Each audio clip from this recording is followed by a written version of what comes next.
And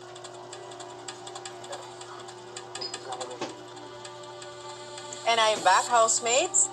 Sa pagpapatuloy ng ating nominasyon, sa inyo naman manggagali ng pangalan ng ikatlo at huling nominado sa linggong ito, Andrea, Kobe, Russo at Kyron.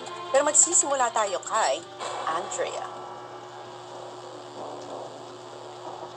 Hindi nga ba nagustuhan ng iba ang pinapagsakop mo sa gawain ng iyong mga task leaders o ginawa mo lang ito sa hangaring makatulong sa lahat?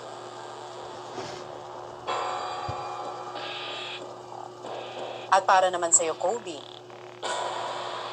nawiwili ka na rin bang magsabi at pag-usapan ng mga bagay tungkol sa iyong mga kasama, or you're just doing this to understand and get to know them more?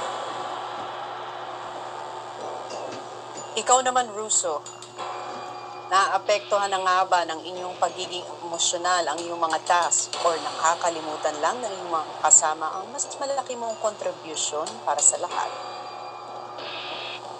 Ikaw, Kyron, nagiging mayabang at childish na nga ba ang dating mo sa iyong mga kasama o nami-misinterpret lang nila ang iyong sweetness at pagbibiro sa kanila?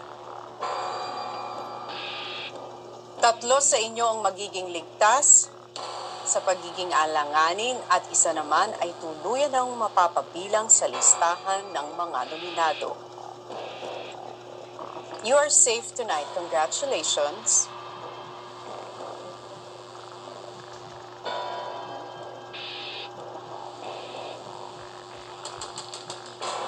Kyron.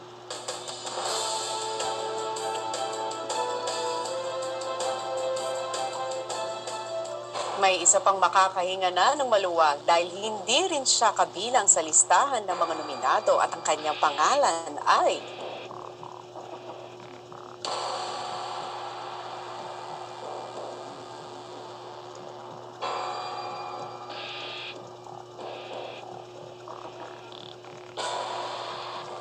Andrea. You are safe tonight.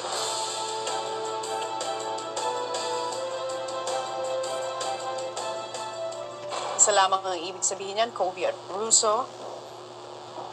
Isa sa inyo ay ligtas at ang isa naman ay ang kukumpleto sa listahan ng mga nominado sa linggong ito. Ang pangalan ng huling ligtas ngayong gabi ay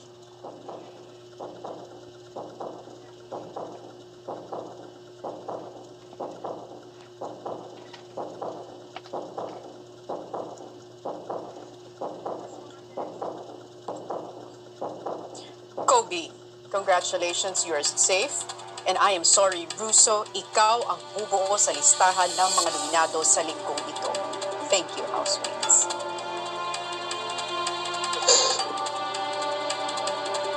That's